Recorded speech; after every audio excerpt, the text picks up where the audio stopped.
de aquella, el palacio estaba en pie, ¿no? Hombre, claro. Uy, allí íbamos a bailar y era el domingo Abríenlo de... entonces para la Sí, gente. sí, hombre, había lupales bodes y pa el chigre, era el chigre que había en Puntal.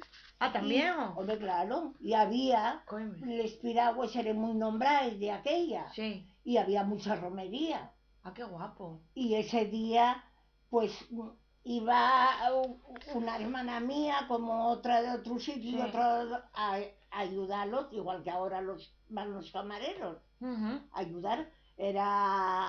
Era dueño Vega, Pilar Vega, la familia de Pilar Vega. Ajá. Era precioso. Cae en Todo, bajo.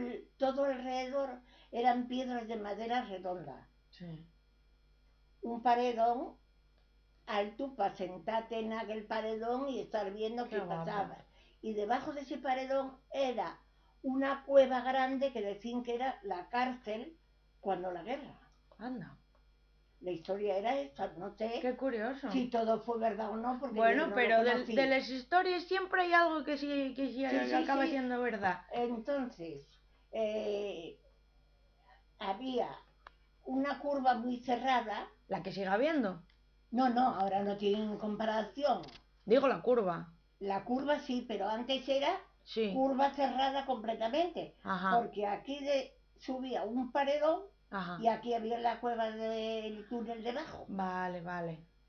Y luego aquí al lado había una casa. Sí. A la sombra de ese paredón había una casa. Que la edificación que hay, ¿qué sería aquello? ¿Sería la bodega o qué era? Porque... No, aquello era, que era la cochera, que era la de... Porque allí contaba mi abuelo que iba la reina, no sé qué reina, de vacaciones. Bueno, una. Por la carretera que hay de camino de Carlos V. Esas historias contábamenles el abuelo. Mira tú. Bueno, oye. Camino para ser, tenía capilla.